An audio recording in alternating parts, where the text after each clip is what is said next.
আসসালামু আলাইকুম ওয়া রাহমাতুল্লাহি ওয়া বারাকাতুহু। জাতীয় পার্টিকে নিষিদ্ধের কথা উঠছে, জাতীয় পার্টিকে নিষিদ্ধ করবেন আমরা দাবি জানাই। তবে 15 বছর যারা পাঙ্খা দিয়ে নৌকাকে বাতাস করেছেন তাদেরকেও নিষিদ্ধ করতে হবে। আচ্ছা বলেন তো, একজন ইসলামিক প্রতিনিধি আরেকজন প্রতিনিধির শেষ চায় বা নিশ্চিহ্নতা চায়, আপনি মনে করেন আমাদের মাধ্যমে আদৌ আসলে ইসলামের কোনো কাজ হবে নিজেদেরকে হাইলাইট করা ছাড়া? আচ্ছা, উনি কি বলেছেন? হজরত বললেন যে যারা 15 বছর হাত পাকা দিয়ে বাতাস করেছে তাদের দল নিষিদ্ধ হতে হবে। এটা আমরা অনেক শুনেছি আসলে, কিন্তু এত শুনাইলেন আমাদেরকে, কিন্তু একটা প্রত্যক্ষ প্রমাণ কি আমরা আপনাদের থেকে চাইতে পারি না, পেতে পারি না? একটা তো প্রত্যক্ষ প্রমাণ দিবেন, দেন। করে বলতে পারি আমার এই বাংলাদেশের আওয়ামী লীগ ইসলাম বিরোধী নয়। হাজার হাজার আওয়ামী লীগের নেতা কর্মী, মসজিদ মাদ্রাসা কমিটির পরিচালক।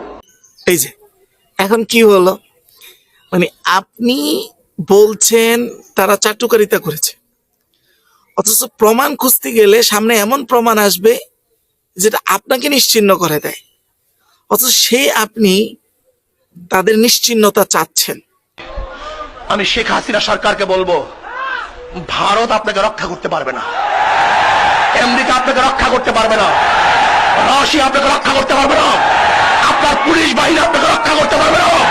আপনার কামান গুড়ে উৎখাত করা হবে,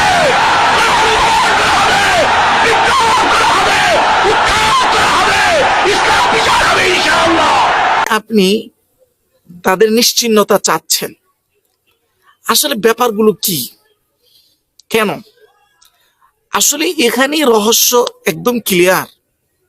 আমি বারবার একটা কথা অনেকের সাথে বলতাম, যেখানে কোরআনে আল্লাহ তাআলা স্পষ্ট বলেছেন ঈমান আমলের শর্ত পূরণ করো তো আমি নিজে তোমাকে ক্ষমতা দিব।